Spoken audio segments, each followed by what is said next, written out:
The first thing I remember is the clinking of glasses, hundreds of them, catching the chandelier's light like tiny blades. I was standing at the edge of the stage, smiling, pretending the night was mine too. Ryan's promotion gala was supposed to be the crowning moment of our marriage.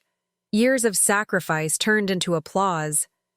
His colleagues filled the ballroom, women in sleek gowns, men in tailored suits, the kind of crowd that fed on polished surfaces and whispered gossip. Ryan stood under the spotlight with that smug grin he always wore when cameras pointed at him. I knew the grin by heart. It was my husband's armor. He was thanking the board, the CEO, his so-called mentors. My palms stung from clapping so hard, but inside I waited for one simple thing: his eyes to find me, his words to acknowledge me, to admit I had carried half of this climb on my shoulders. Instead, the mic was passed. A woman in a red silk dress rose from the center table. She was too confident, too familiar. The room shifted, curious. She swirled her champagne like she owned it. "A toast," she purred, her voice sliding through the air. My chest tightened. I knew her. Not from friends, not from dinners, but from fragments. A name Ryan dropped casually. A photo buried deep in his phone. The new project manager. "Ryan," she began, eyes fixed on him with a look that burned. "You are the most brilliant, driven man I've ever known. You've taught me more than anyone. Late nights, endless revisions, your patience with me." She smirked. "Our private brainstorming sessions, unforgettable." The room broke into scattered laughs, some nervous, some knowing. My throat closed. The air turned electric, everyone catching the undertone. The mistress wasn't subtle. She was staking her claim in front of 200 people. Ryan shifted, chuckling too quickly, trying to play it off. All right, thank you." But she didn't stop. She raised her glass higher. "Here's to the man who makes every night feel like morning. To the man who doesn't just lead in the office, but knows how to make a woman feel seen." Gasps cracked through the ballroom. A woman at the next table covered her mouth. I felt the floor tilt under me. I should have crumbled. I should have bolted. Instead, something inside me hardened. I stepped forward. My heels clicked against the marble, echoing. Conversations died. Heads turned. The spotlight shifted unintentionally, catching me as I reached the stage. I lifted my own glass. My hand didn't shake. "A toast," I said, my voice carrying sharper than I thought possible. Ryan froze. His mistress froze. The room went dead silent. "I want to thank my husband," I said, letting my eyes lock on his, "for showing me the truth tonight. For showing me, in front of all of you, exactly what kind of man he is." The tension snapped like a whip. I could hear whispers spilling in waves. Ryan hissed under his breath. "Samantha, don't—" I didn't give him the chance. I raised my glass higher. "Here's to the liar who built his career on my inheritance, my sacrifices, and my silence. Here's to the man who couldn't keep his vows intact for even 5 years." The glass left my hand before I could second guess. Champagne splashed across his pressed suit, dripping down his tie. Gasps burst into shocked laughter, the kind of laughter people couldn't hold back even if they tried. Ryan's face burned red, his mouth opening and closing like a trapped fish. "And me?" I smiled, a smile sharp enough to cut. "Enjoy your promotion, Ryan," I said, turning to the mistress, who now sat stiff and pale. "I hear private brainstorming sessions pay really well." The whole room erupted. Some laughed nervously, others clapped. A few women at the back actually cheered. Cameras flashed. Phones recorded. Ryan tried to reach for me, his voice cracking. "Sam, wait." I stepped back, heels firm, shaking off his hand. "Don't touch me." My words sliced the space between us. I turned, my gown sweeping behind me like a curtain closing on a play. My chest pounded, but my stride didn't falter. I passed the staring faces, some pitying, some thrilled by the drama. The double doors opened, heavy and slow, and when they shut behind me, the sound was final, like a gavel. Out in the cool night air, I exhaled. My body trembled, but not from weakness. From rage so clean it felt like clarity. He had embarrassed me in front of the world. He had allowed his mistress to humiliate me on a night I built for him. But he didn't know me. He didn't know what I carried. I wiped the champagne droplets from my hand, lifted my chin, and whispered to myself, "You just started a war, Ryan, and I don't lose." Then I walked into the dark, not broken, not beaten, but vowing revenge. When I married Ryan, I thought I was marrying a partner. We were 24, broke but ambitious, 2 kids in a cramped apartment with more dreams than furniture. He swore he'd build a future for us if I believed in him, and I did. I believed so much that I put my own career on hold, shelving my plans for a master's degree so he could get his MBA. The tuition wasn't cheap, but I had a cushion, the inheritance my mother left me when she passed. Money meant to give me security became the seed money for his ambitions. Back then, I told myself it was love. That's what love meant: sacrificing, investing, betting on us. When he walked across that stage with his diploma, he looked at me in the crowd, grinning like the world belonged to us. I clapped until my hands hurt, ignoring the voice inside whispering, "He owes you everything now." We bought our house with that same inheritance. A modest 2-story in a suburban cul-de-sac, white siding, blue shutters. My name was on the deed, but Ryan strutted through it like it was his empire. I painted the nursery when I was 6 months pregnant with our daughter Emma. I remember crouching on the floor, belly heavy, brushing soft yellow across the walls while Ryan networked at late-night dinners. Emma became my anchor. When Ryan worked long hours, I was the one pacing the floors with a colicky baby at 3 a.m. When he traveled for conferences, I was the one juggling bills, daycare, and a screaming toddler who wanted her dad. Still, I told myself it was temporary, that all of this was leading to stability, to the life we had promised each other. But cracks showed early. Ryan guarded his phone like it held state secrets. He came home smelling of cologne that wasn't his. He claimed the gym was why he shaved his chest hair suddenly, why he stayed out late, blowing off steam.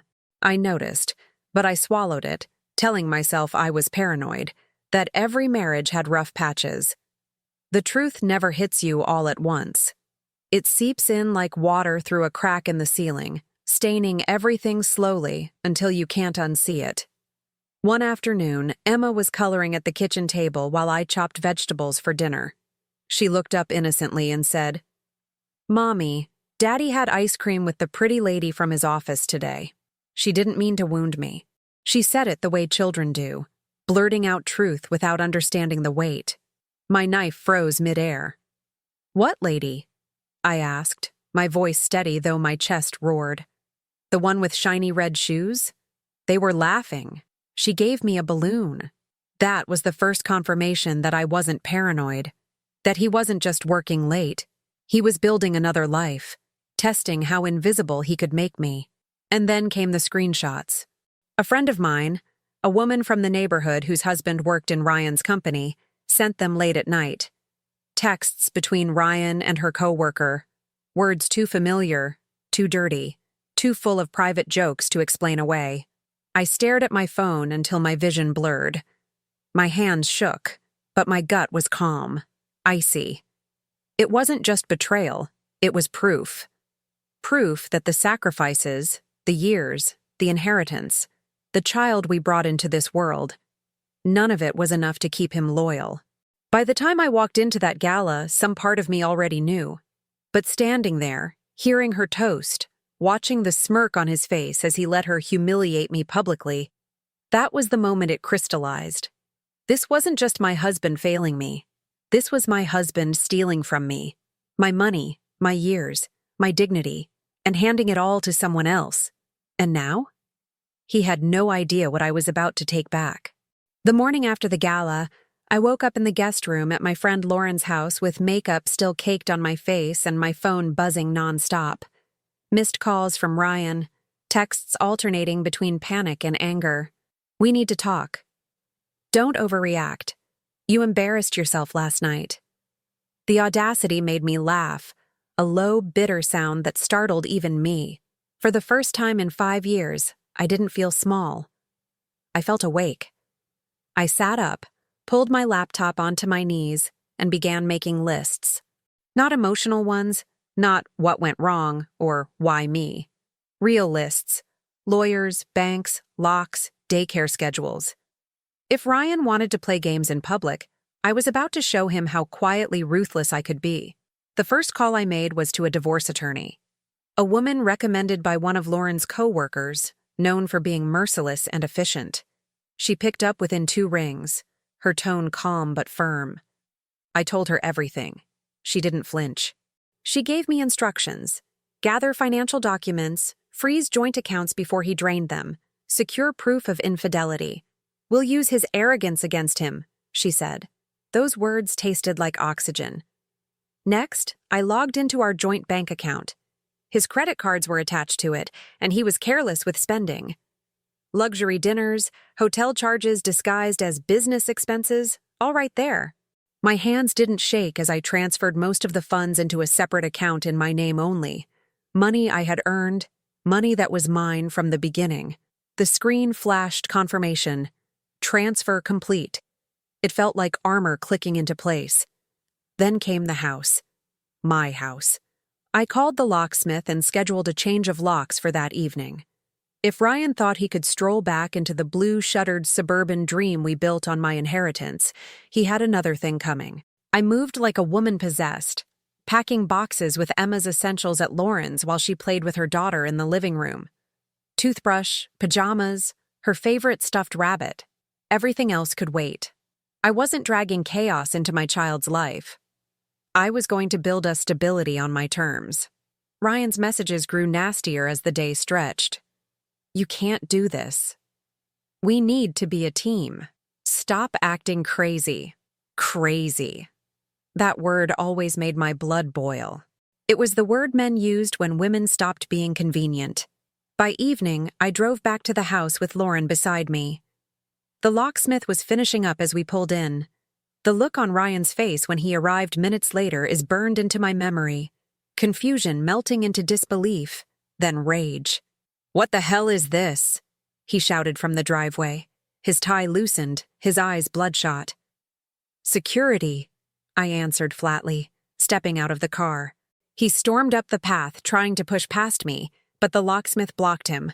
"New locks," the man said simply. "Authorized by the homeowner." "I'm the homeowner," Ryan barked.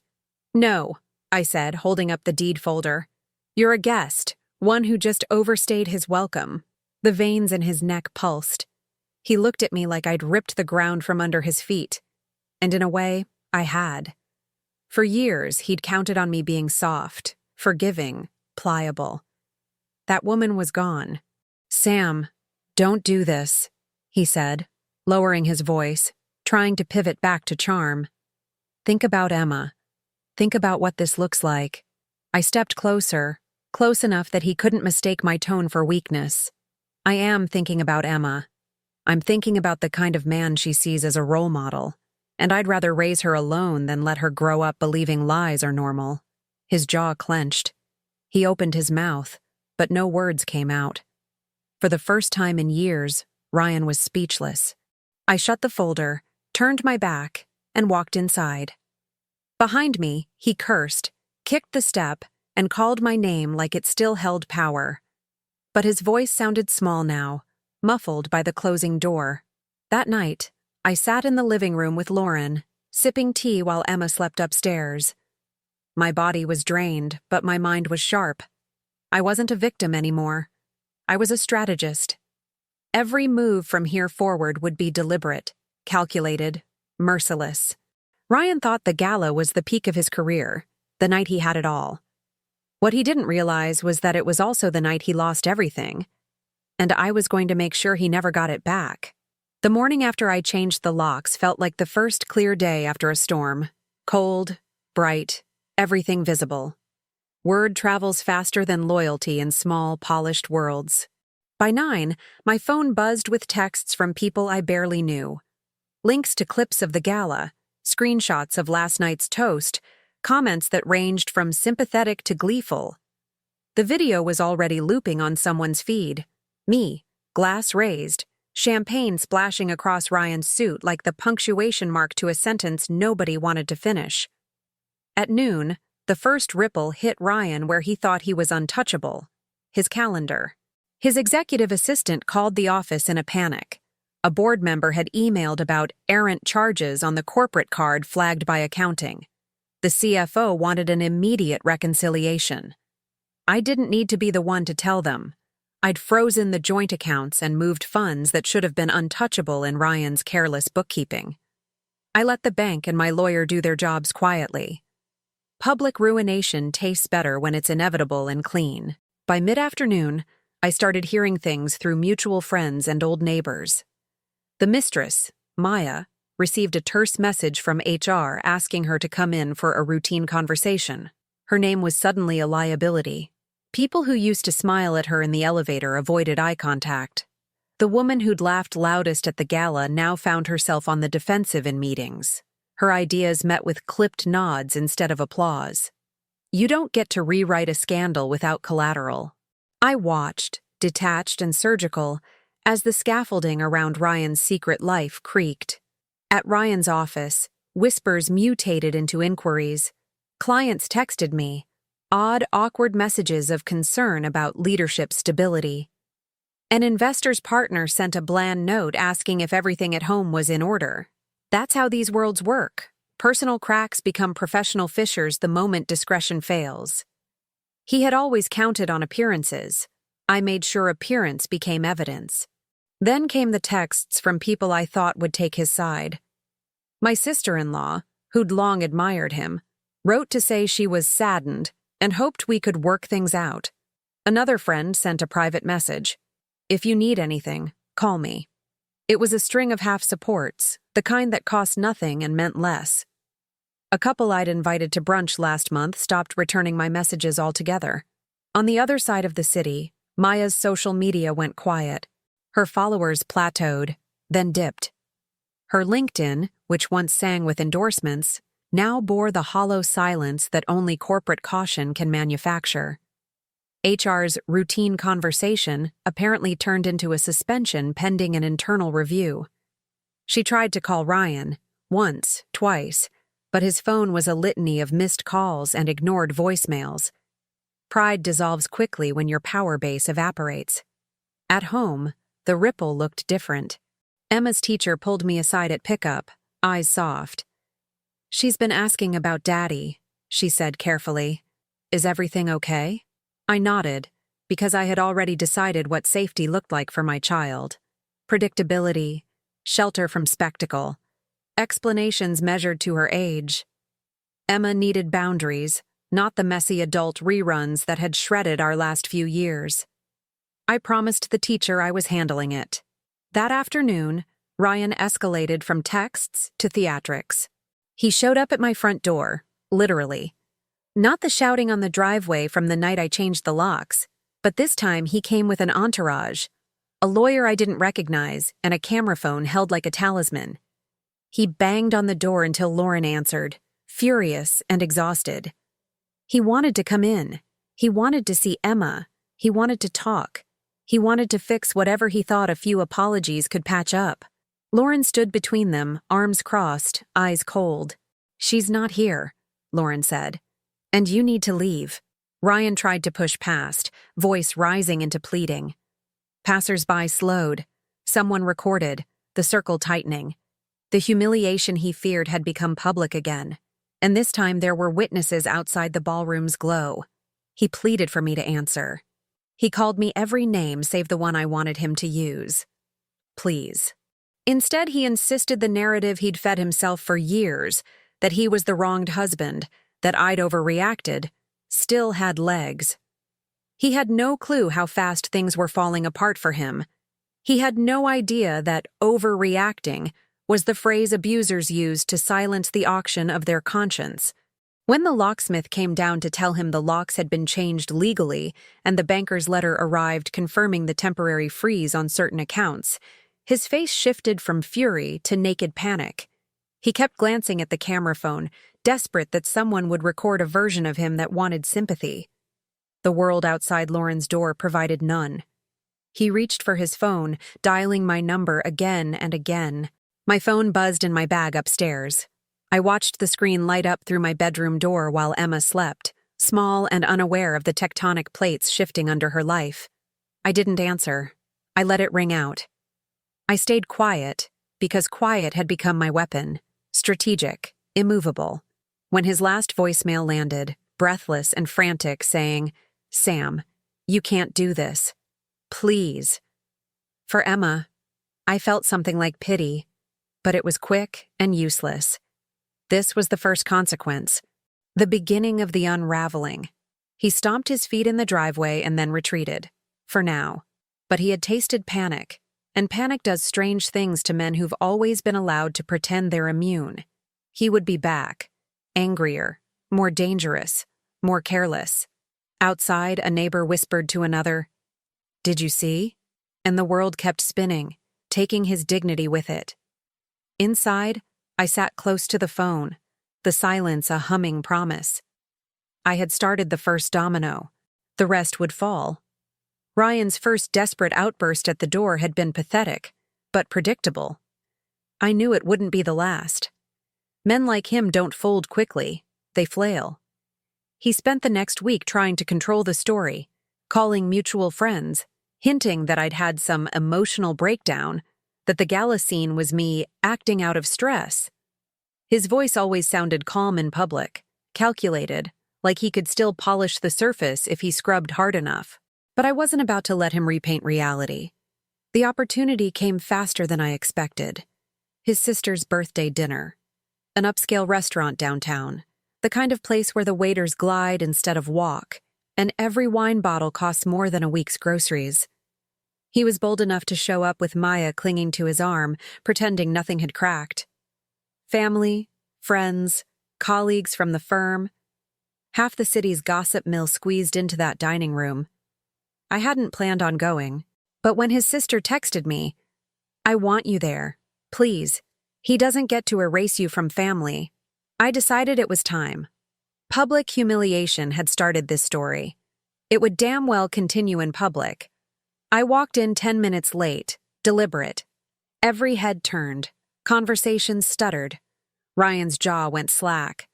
Maya stiffened, her smile freezing like a mask. I slid into the empty chair across from them, set my purse on the table, and lifted the menu like I had every right to be there, because I did. The first 20 minutes were stiff, suffocating. Waiters poured wine. Small talk scattered like broken glass. Ryan tried to dominate the air, laughing too loudly, squeezing Maya's hand like a man staking a claim. I let him perform, let the act stretch thin. Then, when the entrees arrived, I put my fork down and took out my phone. "Since we're celebrating honesty tonight," I said, voice cutting clean through the clatter of silverware, "I thought I'd share something." I tapped the screen and set it on the table. A PDF filled the display, the bank statements. Rows of hotel charges, dinners, jewelry, all dated while I was pregnant, while Emma was teething, while Ryan was supposedly working late. Gasps punctured the air. His sister leaned forward, squinting, hand covering her mouth. Someone whispered, "Oh my God." Ryan lunged across the table, snatching the phone, his face purple. This is private." "No," I said, louder, steady. "This is public.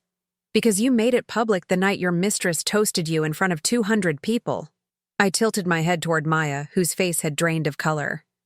"You wanted an audience? You've got one." He stammered, trying to piece together denials, but I didn't let him. I pulled a second paper from my purse, a printout of his texts. Screenshots. Filthy, smug exchanges that left no room for interpretation.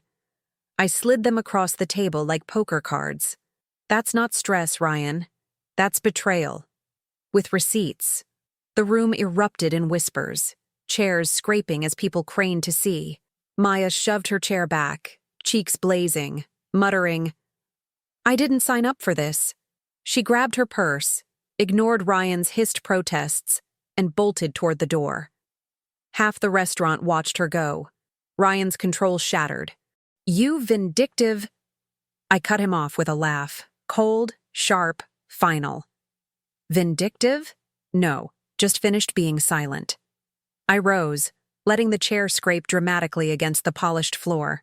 My hands didn't shake, they spread open, palms flat on the linen tablecloth as I leaned toward him. You thought I'd stay quiet, that I'd keep paying the bills, keep raising our daughter, keep smiling while you paraded her around. You forgot something, Ryan. Silence is complicity, and I don't play accomplice to my own humiliation. I straightened, pulled my glass of water, and lifted it high enough for the nearest tables to see. Here's my toast. To the man who lost everything the moment he underestimated his wife. People actually clapped. Not all of them, but enough. Waiters paused, guests craned, and Ryan sat there drenched in the wreckage, his reputation cracking like glass under a hammer. I left him there, alone at a table surrounded by whispers and pitying stares. His sister caught my arm at the door, tears in her eyes. I'm sorry, she whispered. Don't be, I said. He's the one who owes everyone an apology. When I stepped outside, the night air was cool, biting. My phone buzzed again before I'd even reached the curb. Texts from friends, strangers, even colleagues of his, forwarding the clips already circulating. My line was out there, the toast replayed, captions added. The man who lost everything the moment he underestimated his wife. For once, I didn't dread the whispers. I welcomed them, because every whisper was a nail in the coffin of Ryan's carefully crafted image. And every clap in that restaurant was proof that the narrative was no longer his to control. The night of his sister's dinner, my words had been a spark. By the next morning, they were wildfire. Clips of me raising my glass spread across feeds like confetti in a storm.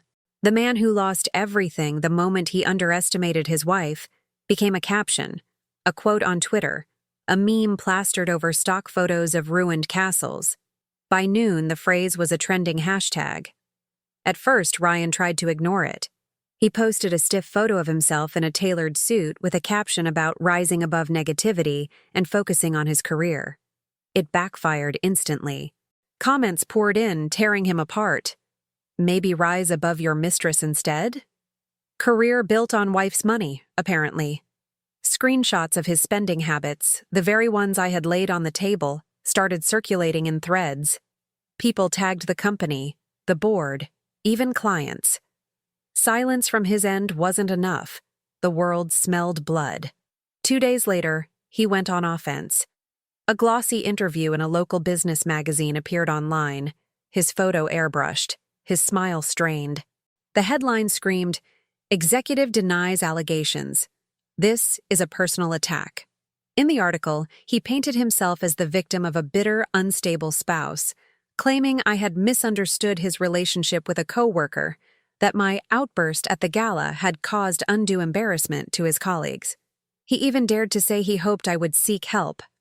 Reading it made me laugh so hard I nearly spilled my coffee. That was his strategy? Paint me as hysterical? In 2025, when receipts were the only currency that mattered, I didn't have to lift a finger for the internet to dismantle him. Women flooded the comments with their own stories of being gaslit. Men called him tone-deaf. Someone dug up old LinkedIn posts where he bragged about having it all, the devoted wife, the perfect daughter, the promotion, and paired them with screenshots of his texts to Maya. The side-by-side images went viral under the hashtag Yash Receipt Season. Then came the leak I hadn't even orchestrated. Maya herself, burned by HR and iced out socially, vented in a private group chat that wasn't so private. Screenshots surfaced, her bragging about the gala toast, mocking me as clueless, admitting she thought Ryan would leave me sooner. Within hours, her words were everywhere. The comments turned vicious. She shut down her social media, but the damage was permanent. Ryan tried another tactic, a late-night live stream. He sat in his car, voice low, eyes bleary, begging people to understand the stress he was under. He rambled about toxic marriage dynamics, about being set up to fail, about betrayal cutting both ways. He thought the rawness would make him look human. It didn't. It made him look pathetic. Clips circulated with captions like "cheater crying in his Honda" and "stress on Mistress." My lawyer called me the next morning, voice bright. He just destroyed himself. No judge alive is going to see him as stable now. The media frenzy kept building. Influencers picked it up, using my line as motivational sound bites. Women on TikTok clinked glasses to the camera, repeating, "To the man who lost everything the moment he underestimated his wife." It became anthem-like, a rallying cry for betrayal survivors. Even late-night hosts slipped jokes into their monologues, Ryan's name mentioned alongside punchlines about promotion perks. Through it all, I stayed silent. Not one interview, not one comment. My restraint only sharpened the contrast. While he flailed, I appeared composed, measured, dignified. Friends texted, "You're winning without even trying." I wasn't trying, I was strategizing. Every time Ryan opened his mouth, he tightened the noose. The final blow came from his own company. A statement leaked. The board was reviewing concerns related to recent personal conduct and financial discretion. Translation, they didn't want his scandal staining their brand. Ryan's crown jewel promotion, the thing he thought would cement his legacy, was suddenly under review. I imagined him pacing his condo, watching his empire collapse tweet by tweet, meme by meme. He must have thought silence was safety. That image was armor. But in this new world, once the truth cracked, there was no repairing it. The narrative wasn't his anymore. It was public property, and the public had chosen their side. For the first time in years, I felt something like justice humming in the background of my life. Not peace yet. Peace would come later. But justice. And justice was only getting started. By the time the legal proceedings began, Ryan's reputation was already in tatters. But reputations were abstract. What mattered now was money, custody, and consequences carved into black and white legal documents. My attorney thrived on precision. She came to our first hearing with binders so thick the bailiff raised his eyebrows. Every charge, every screenshot, every receipt, cataloged and color-coded. Ryan arrived with a new lawyer, a man in an expensive suit who looked like he'd been promised easy money. The poor bastard had no idea what he was walking into. Ryan strutted into court like the peacock he still believed himself to be. But the minute the judge started reviewing the evidence, that confidence drained. The hotel bills during my pregnancy, the jewelry charges while Emma was sick with pneumonia, the Gala clip playing on loop for the court record. By the time the judge asked about misappropriated funds, Ryan's shoulders sagged. Financially, the dismantling was brutal. The inheritance money I had funneled into our house and his MBA came back into focus. My lawyer argued, and the court agreed, that my contributions gave me rightful majority control of the house and its equity. Ryan had to vacate. He sputtered, furious, but the ruling was clear. Next came accounts. Every joint asset froze under the court's order until final division. My separate account remained mine. His flashy condo rental, funded by credit cards and overdrawn accounts, fell into default within weeks. The car he loved, a sleek black BMW he flaunted on Instagram, was repossessed. Watching it towed from his driveway was a small but deeply satisfying victory. Custody was where I refused to bend. Emma was my non-negotiable. The judge reviewed Ryan's late-night live streams, his unstable public behavior, and the proof of his infidelity. My attorney pressed hard. Stability was paramount, and I provided it. The ruling came swift and sharp. I received primary custody, with Ryan limited to supervised visitation until he could prove he was fit. His face when the gavel dropped was a portrait of defeat. The fallout rippled through family next. Ryan's father, a man who'd once praised him as the future of the family name, publicly cut ties. He called me privately, voice tight with shame, to apologize for his son's disgrace. "You'll always be Emma's mother," he said. "You'll always have our respect." I didn't need his words, but I took them anyway. Ryan's brother, who had once been his loudest defender, withdrew support completely. "I can't risk my business being tied to his name," he admitted. Even the Mistress wasn't spared. After HR's investigation, Maya was terminated from the company. No glowing references, no graceful exit. Her name became synonymous with scandal in our circle, a cautionary tale whispered at networking events. She tried to pivot online, posting vague quotes about toxic women destroying men, but every comment section turned into a battlefield. Eventually, she vanished from social media altogether. Ryan spiraled in isolation. He moved from his condo into a friend's spare room, then into a rental so shabby it shocked people who remembered his gala speeches about luxury and success. He applied for consulting work, but every potential client Googled him first. His name pulled up hashtags, memes, court documents. His fall wasn't just personal. It was systemic, permanent. Through it all, I didn't gloat publicly. I didn't need to. The world already had the story. My silence spoke louder than any rant. The legal documents, the financial seizures, the custody order. They were my weapons now, sharper than any slap or toast. When the final divorce decree arrived, stamped and signed, I sat at my kitchen table and let the weight of it settle. I had my daughter, my house, my financial security. He had nothing but the rubble of his own choices. Ryan once told me, back when we were young, that success was about control, about bending circumstances until they broke your way. He wasn't wrong, but control wasn't his anymore. It was mine. And with every ruling, every signature, every door closing on him, I tightened that control until there was nothing left for him to twist. The divorce papers had been signed, the ink still fresh when Ryan called for the first time in weeks. I almost ignored it. Another desperate plea, another chance for him to twist reality. But something in me wanted the closure, the final chapter. He asked to meet.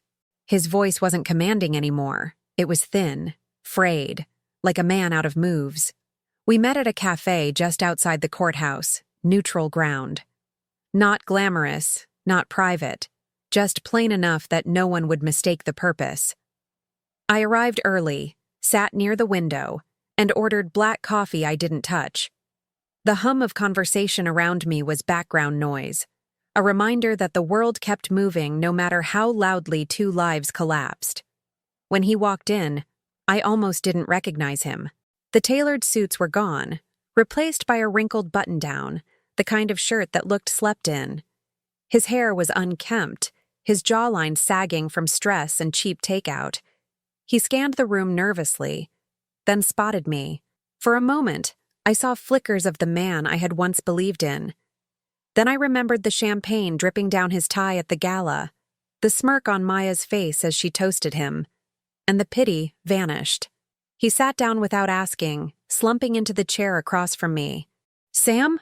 he began, voice low. "I know I've made mistakes." I raised an eyebrow. "Mistakes? That's what you're calling it?" He rubbed his temples.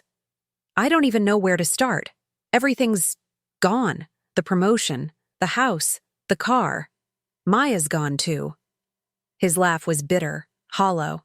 She couldn't handle the fallout. Turns out she liked me a lot more when I had a title. I sipped my untouched coffee just to give my hands something to do. "So now you want sympathy?" His eyes darted to mine, wet, frantic. "No, I want—" He broke off, struggling. "I want another chance. For us. For Emma. I know I ruined things, but I can be better. We can fix this." I leaned forward, my tone steady. "You think you can glue a shattered glass back together? That's not how it works, Ryan." His voice cracked. "I miss my daughter. I miss waking up in our house. I miss you." That last part almost made me laugh. "You miss the version of me that tolerated you. That woman doesn't exist anymore." He reached across the table, palm open like he expected me to take it. I didn't move. He let his hand drop, shame coloring his face. "I was scared," he said quietly. "Scared of not being enough. You always had it together. The money from your mom, the house, the way people respected you. I felt small. With Maya, I felt powerful. Like I was in control. The honesty, if that's what it was, didn't soften me. It only clarified what I already knew. So you destroyed your family to feed your ego. Congratulations. Did it feel worth it? His shoulders slumped. No. God, no.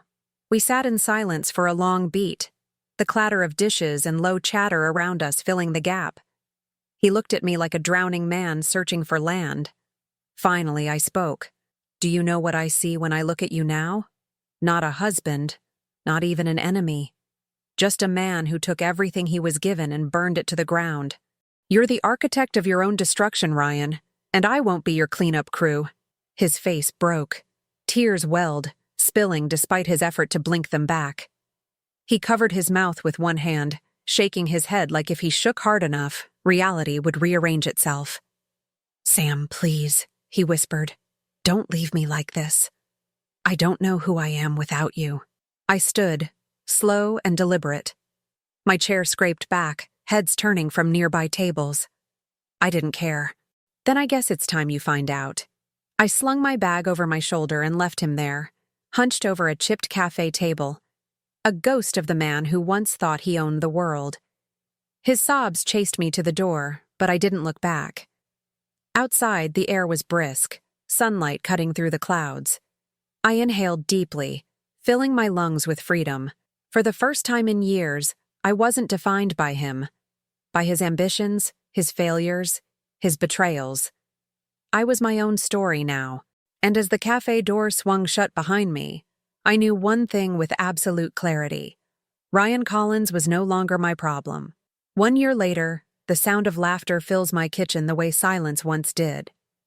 Emma sits at the counter, swinging her legs as she dips strawberries into melted chocolate, her cheeks sticky and pink. She's taller now, bolder, her drawings taped proudly across the fridge. When she tells people about her life, she talks about her new house and mommy's job, never once flinching at the absence of her father's name. That used to break me. Now it feels like healing. The house is mine, fully mine. I repainted the walls, stripped away every color Ryan once insisted on, and filled the rooms with my choices. Light pours through the windows, soft and forgiving, and every corner hums with peace. I've built routines that are ours alone. Sunday pancakes, Saturday hikes, bedtime stories that don't end in rushed goodnight kisses because someone has emails to send. Emma sleeps soundly now. So do I. Career-wise, I've stepped into my own. The savings I once funneled into Ryan's dreams now fuel mine.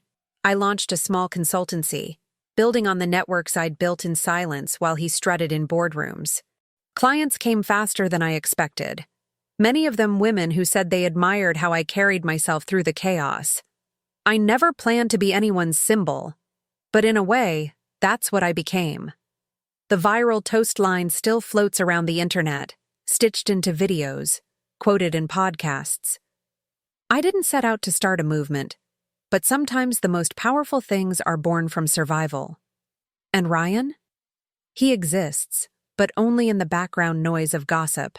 The last I heard, he was renting a dingy apartment outside the city, cycling through contract jobs nobody respected. Maya is long gone, her name mentioned only as a cautionary tale. His father cut him off completely, and his siblings stopped inviting him to family gatherings after too many drunken scenes. Once, I spotted him on a street corner as I drove by. Thinner, older, his eyes darting like he was waiting for someone who'd never arrive. I didn't stop. I didn't even slow down. People sometimes ask if I regret the marriage, if I'd erase those years if I could. The answer is no. Without them, I wouldn't have Emma. Without them, I wouldn't have discovered the steel inside me I once mistook for fragility. Betrayal may have broken the version of me who believed in fairy tales, but it also built the woman who knows she can stand on her own, unshaken. At night, when Emma is asleep, I sit on the porch with a glass of wine, listening to the quiet hum of the neighborhood. No staged galas, no frantic phone calls, no waiting up for a husband who never comes home.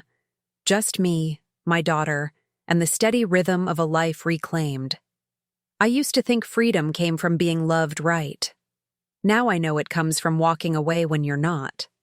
Ryan underestimated me. and in doing so, he lost everything. I underestimated myself, and in surviving him, I found everything I needed.